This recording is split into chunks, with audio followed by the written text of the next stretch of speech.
Growing up, my mom was always very overprotective of me. She would always want me to be within her sight. She rarely let me go play outside and preferred to have me next to her for almost all times I was with her. To be completely honest, I don't blame her. As a kid, I found myself getting into a lot of trouble.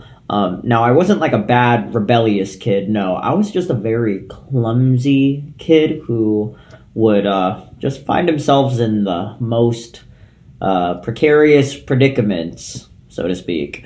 I constantly tripped over my own feet. I would hit my head on just the corners of tables.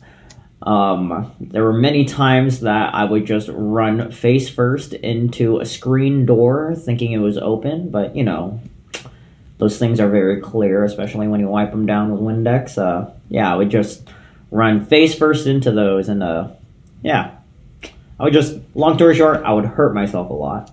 And there's this story of me and my sister going to the mall with my mom. I must have been at least 5 or 6 when this happened, and my sister was a year older than me. And so the mall that we would go to was 3 stories, and there were many sets of escalators throughout the mall.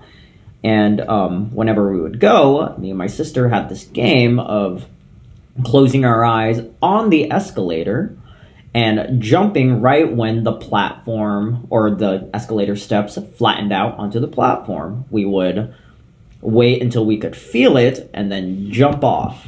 Now, I would always see my sister do this, and I thought it was the most incredible thing as a kid. Like, wow, you can close your eyes and jump? What a concept!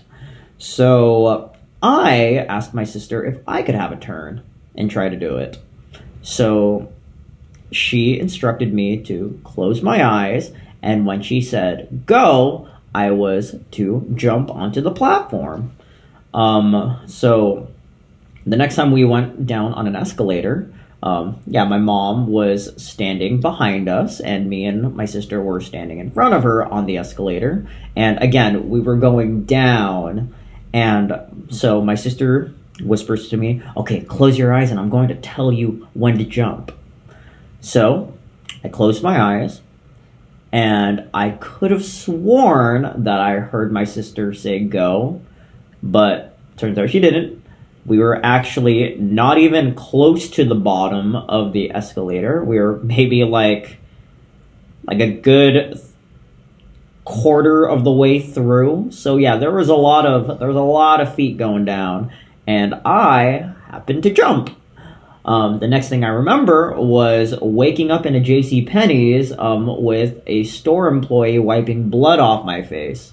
Yeah, turns out I jumped down the escalator and I apparently passed out from the impact. I mean, I'm still here to this day, aren't I? So yeah, it kind of makes sense why my mother was always so overprotective of me.